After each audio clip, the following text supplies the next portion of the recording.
ত্রয়োদশ জাতীয় সংসদ নির্বাচন সামনে রেখে জোটবদ্ধ হল জুলাই গণঅভ্যুত্থানের পক্ষের ৩ রাজনৈতিক দল, জাতীয় নাগরিক পার্টি, এবি পার্টি ও রাষ্ট্র সংস্কার আন্দোলন। রোববার ঢাকা রিপোর্টার্স ইউনিটি মিলনায়তনে আত্মপ্রকাশ হয় এনসিপির নেতৃত্বে গণতান্ত্রিক সংস্কার জোটের। গণতন্ত্র, নির্বাচন, দেশ গঠন এবং লড়াই সংগ্রামে একসাথে পথ চলার অঙ্গীকার করেন নতুন জোটের নেতারা।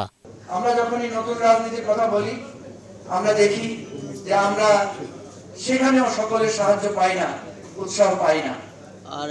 এটা সত্য যে আমাদেরও ভুল আছে, আমাদেরও ভুল ত্রুটি আছে এবং আমরাও অনেকে ভুল করেছি। আমরা চাই ভুল ত্রুটি সবকিছু শুধরে আমরা নতুন করে চলতে চাই। যে কেবলমাত্র এই 3টা সংগঠনই বাংলাদেশের সংস্কারের পক্ষের শক্তি। আমরা বিশ্বাস করি বাংলাদেশে প্রধানত এখন যারা রাজনীতি করেন তারা প্রত্যেকে এই সংস্কারের আকাঙ্ক্ষাকে ধারণ করেন, তাদের কর্মীরা সেটা ধারণ করেন, জনগণ সেটা ধারণ করে। এ সময় এনসিপির আহ্বায়ক নাহিদ ইসলাম বলেন, জোটের পক্ষ থেকে 300 আসনেই নির্বাচন করার ইচ্ছা গণতান্ত্রিক সংস্কার জোটের। এই জোটের কে প্রধান কে অপ্রধান এটা মুখ্য বিষয় না, এই জোটের দাবিটা হচ্ছে মুখ্য। এখানে মঞ্জু ভাই, কাইয়ুম ভাই, ওনারা দীর্ঘদিন ধরে লড়াই করে আসছেন।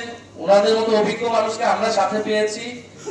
আমরা বিশ্বাস করি ওনাদের অভিজ্ঞতা আমাদের এবং আমাদের তারুণ্যের শক্তি, সেটাকে আমরা যৌথভাবে বাংলাদেশ পরিবর্তনে এই রাজনৈতিক লড়াই আমরা কাজে লাগাতে পারি।